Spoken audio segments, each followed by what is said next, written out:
Well, good evening, and thanks for joining us here on News 20 on GTN for our second half of our show with Police Officer Tom Smith Sr.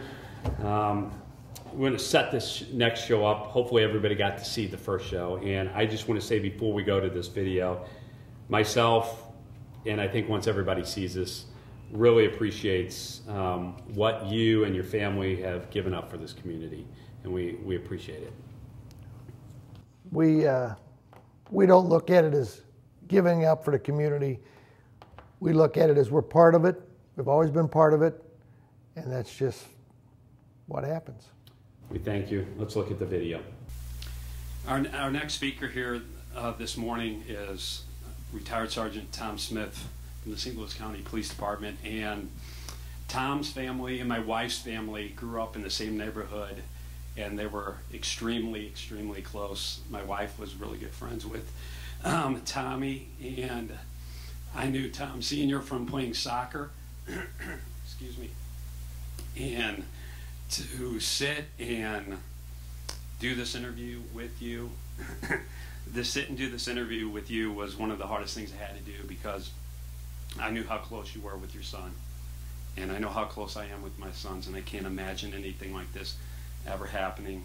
And I know how dedicated of an officer you are. I know how he really wanted to be an officer, and he fulfilled his dream, and I know you were very proud of him. So, ladies and gentlemen, retired Sergeant Thomas G. Smith.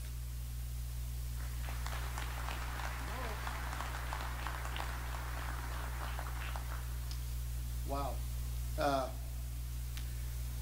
One thing I've learned in 16 years and 113 days, and if we want to get down to hours, I can do that too for you. That's just the way life has become. We all have to endeavor to persevere. Now, for you Clint Eastwood fans, you know exactly where that came from. That's what I live with. We have to face something every day to get to the next day. December 5th at 12:17, my world changed. Fran and I went from being the parents of two very energetic children to a nightmare.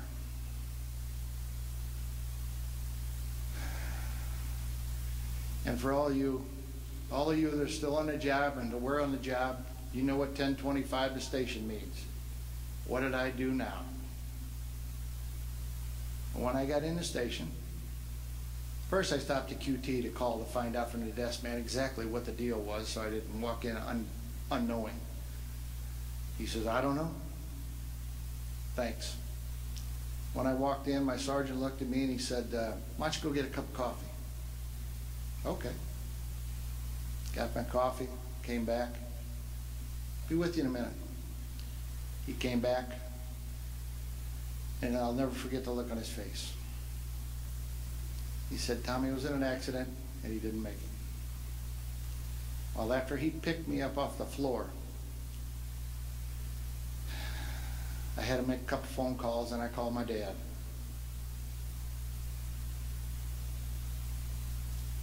He in turn, with the rest of the family, came up to the station. And I was very demanding on going to see Tommy. He was killed in South County on 55 at Butler Hill. I was working that same night at 367 in Lindbergh. Opposite ends of the county, we spoke that night, car to car, when we first started our tours. And I told him, be careful, it's getting a little icy up here. He goes, yeah, it's starting to get icy down here. I'll talk to you tomorrow. At the end of his tour, we always talked about what he did that day. We could never work together because he was too busy watching me and I was too busy watching him. But he was a very self-sufficient individual. He knew what to do, how to do it. He was a good kid. He had a partner in crime, his little sister.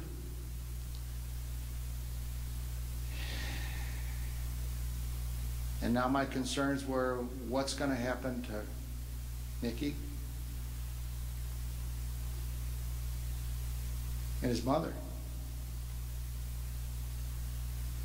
It's a tough road. Family got together, and I'm going to let the cat out of the bag here, Chief. I had great support, outstanding family support from the St. Louis County Police Department and every agency in St. Louis County and across the state of Missouri. My chief at the time was Ron Blattell. We all know that name. He made it crystal clear to me that I wasn't going to Tommy, Tommy was coming to me. They brought him up to Christian Northeast. The family was there. We were going to go in and see him. I hesitated because I had a plan. My plan was I wasn't going to see my son on that table. Somebody else smelled that plan and said, as I started to go into the restroom, "You want me to hold your gun belt for you?" I turned around and looked at him. I said, "No, I got it. It's good." Went in, threw some water in my face, and came back out. That man saved my life. A lot of people don't know that. Not many know it. I apologize, Chief, but it is what it is. I got continued support. Didn't know where to go. For my first year, I was lost. The family, we were trying to figure out what we were going to do next. The next 6 months. Self-medication. Adult beverages really helps you get through a lot of stuff. But it wasn't good. We're supposed to be policemen. We're supposed to take care of everybody. Who takes care of us? Who's the fixer? I've spent the last 16 years dealing with and helping families, survivors, sharing my story with policemen who have lost children or family members. We don't know how to fix when we get broke. And sometimes we're too proud to get that guidance that we really need. With family, with faith, with backing, and other survivors, we make it. But like I say, it's a situation that there's not a day I don't shed a tear that I don't have the opportunity to aggravate my son for some of the duncy things he used to do. Randy Gardner, little did I know when I was refereeing him on a soccer field that he would be sitting across the room from me interviewing me regarding the death of my son, and has remained a friend, confidant ever since.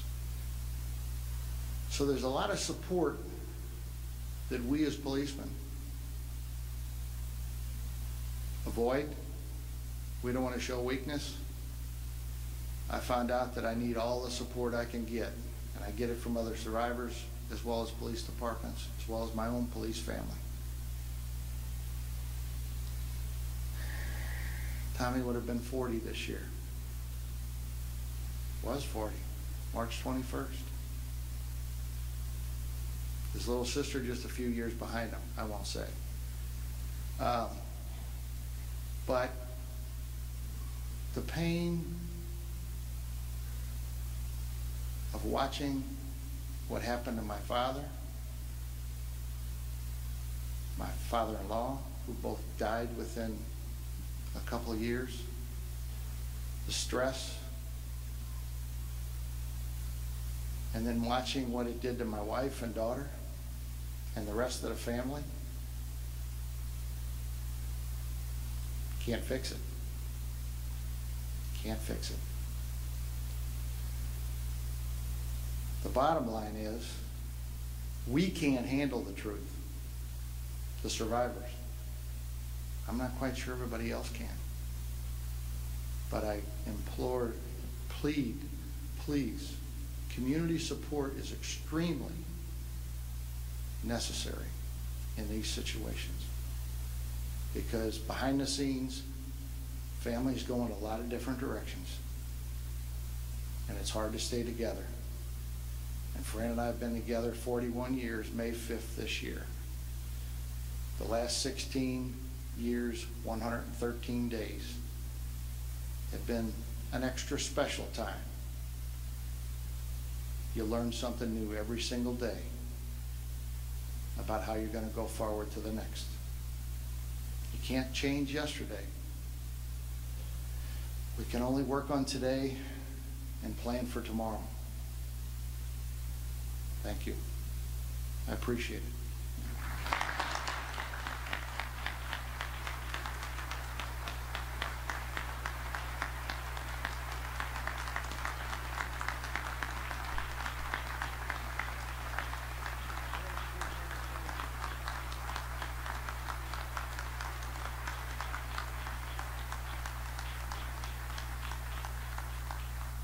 Well, as you can see, it's one of those things that you can watch on television all day long.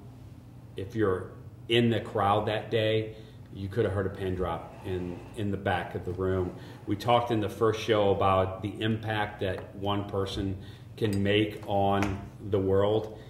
And hearing that, I think not only was the crowd touched in that room, but people who see this on television, I hope they take any aspect of what you talked about and incorporate it into their daily lives. There's something in there for everybody. There's something in there for everybody at different levels or different reasons. Something I've had to learn, been lucky to learn, been exposed to. In my times with survivors all over the country, mostly parents, you learn. We don't learn something new every day, we've wasted the day. And that's the way I kind of look at things. Because if we don't grow daily, what was it all for? Well, we appreciate your time. Thank you so much. You're quite welcome. All right. Once again, Police Officer Tom Smith Jr. Memorial Tournament, Saturday, July 18th. All the information on the screen right now. We hope to see you out there. Thanks again, Tom. We appreciate it. Thank you. We'll see you tomorrow night. Have a great day.